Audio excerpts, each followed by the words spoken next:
first story is titled, Am I the a-hole for not recognizing my ex-girlfriend? I saw my ex-girlfriend, 29 female, in the supermarket last week. She's employed as a cashier there. I did not recognize her at all. We broke up 7 years ago when I moved away to pursue a job opportunity. She also looks very different now. I genuinely did not remember or recognize her face. She looked kind of familiar, but for some reason, I just could not remember. She started talking to me, asking me how I have been, and I was like, sorry, do I know you? She got upset and said I was an a-hole, and it was awkward silence until I paid and left. Later, I recalled the incident to my brother, and he said it could be one of my ex-girlfriends. Then it finally triggered some memories, and I realized she was my ex-girlfriend. I deleted social media a few years back, and I only have one private Instagram account that limited people can view to, so I don't keep up or stalk any of my exes. Additionally, this particular ex had gained a lot of weight since we broke up, and she looked completely different from when we were dating. I saw her again this morning and told her that I was purposely ignoring her, but that I just didn't recognize her at first. She said she doesn't believe that, as we were together for 3 years, and it is impossible to forget someone you dated for 3 years. I pointed out that she looks very different now, and she teared up and asked me to get lost. My brother says she made a Facebook post about me. When your ex says he doesn't recognize you because you got too fat. The post got a lot of attention from her friends saying I was an a-hole. I didn't want to hurt her feelings, but it turns out I did. I'm not going to approach her anymore, but I want to know, am I the a-hole for not recognizing my ex-girlfriend? Edit. The face masks don't apply here because she was wearing a transparent face shield, not the face mask.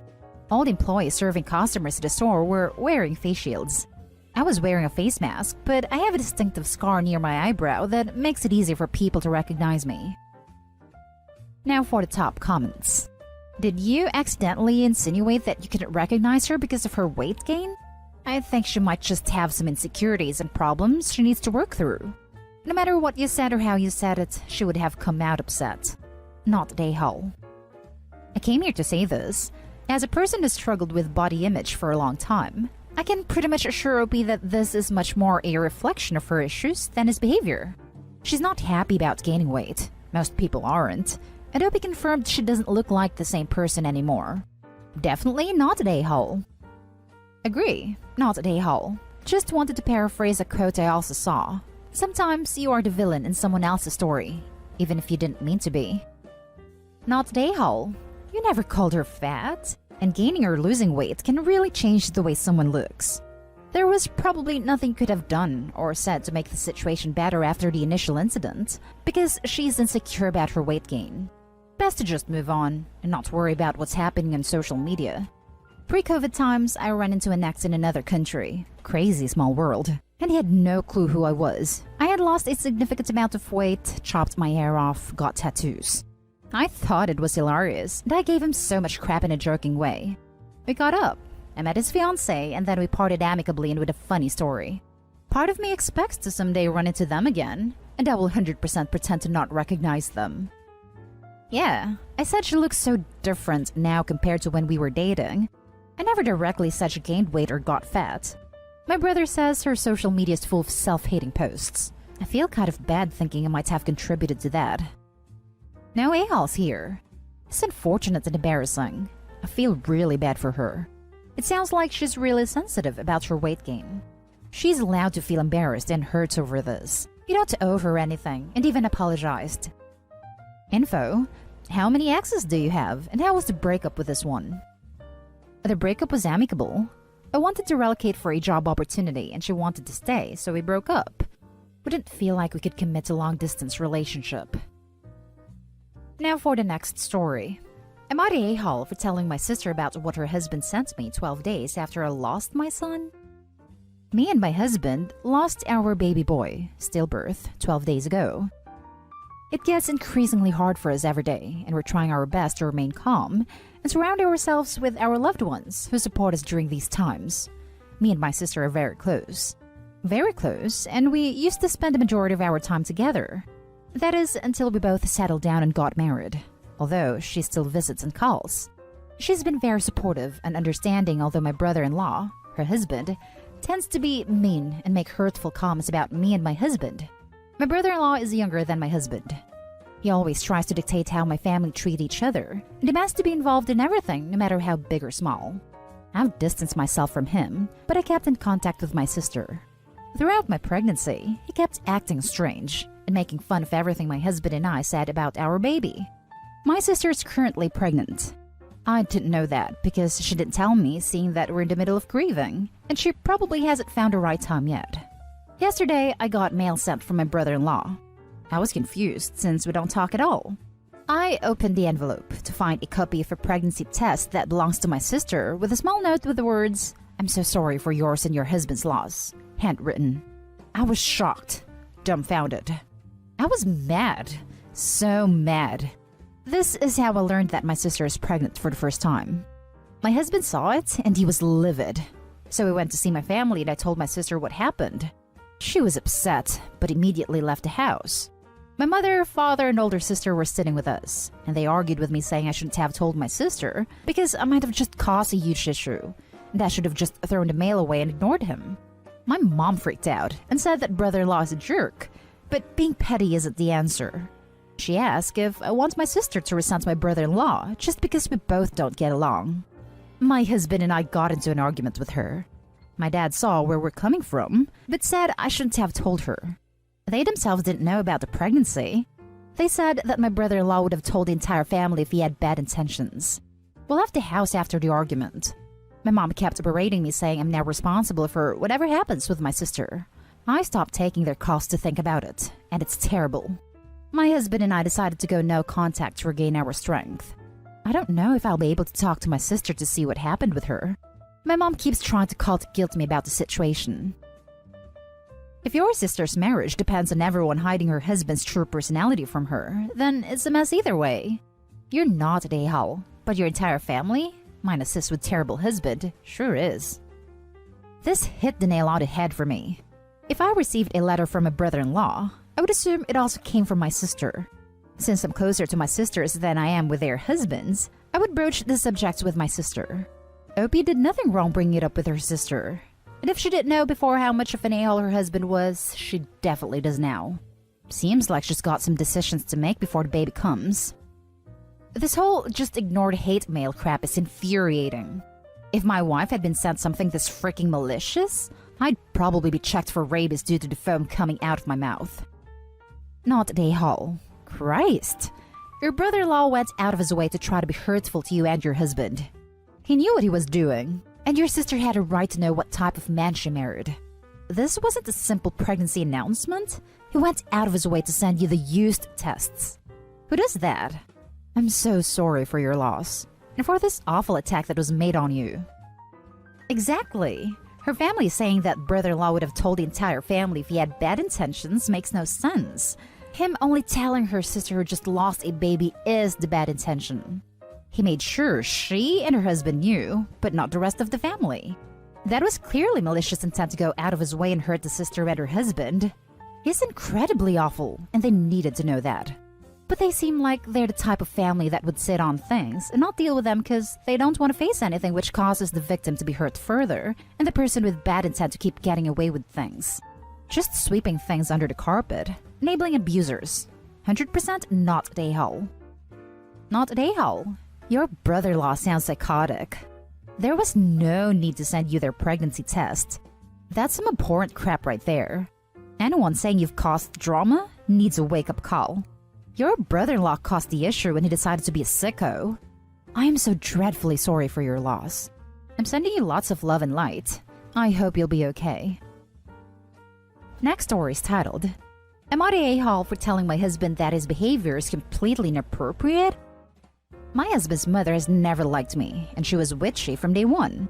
Honestly, she never did anything egregious, but I don't tolerate bullying, and he had never been close to her, so we went no contact.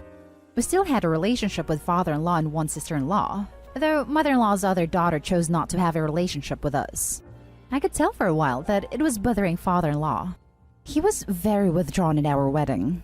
And when I tried to comfort him, he snapped at me that I have no idea how much it hurts to be there without his wife.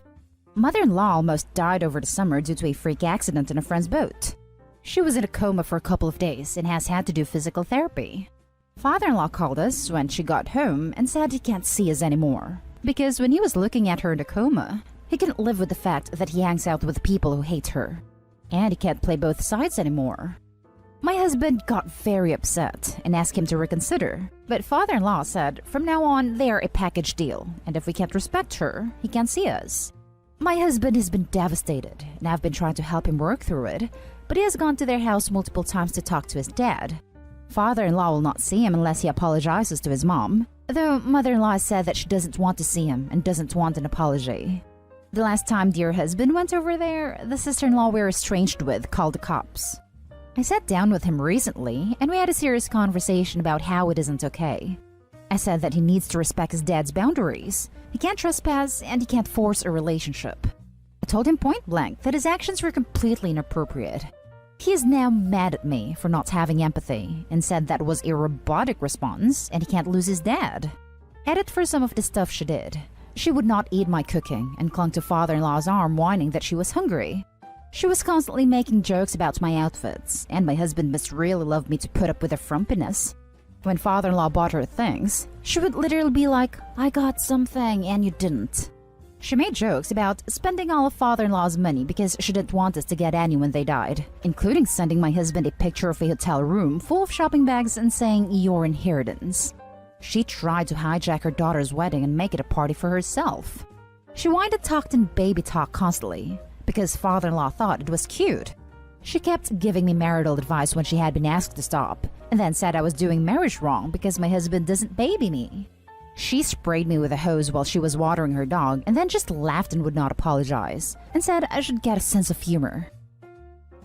Now for the top comments. Not Dayhall.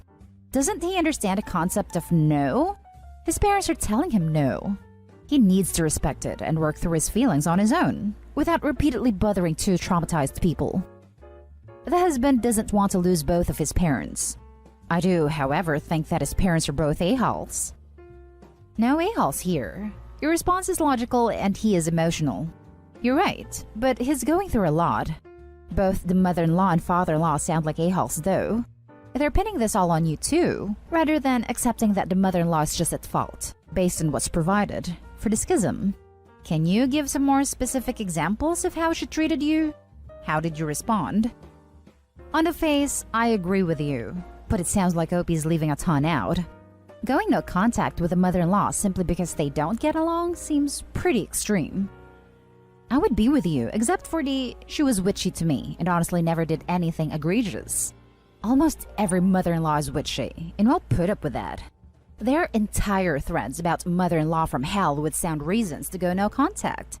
To go no contact over witchy behavior, even with your dear husband's blessing, sets you all up for issues later. We were in a no contact situation over some actual egregious behavior from both in-laws, and it ate my husband up emotionally.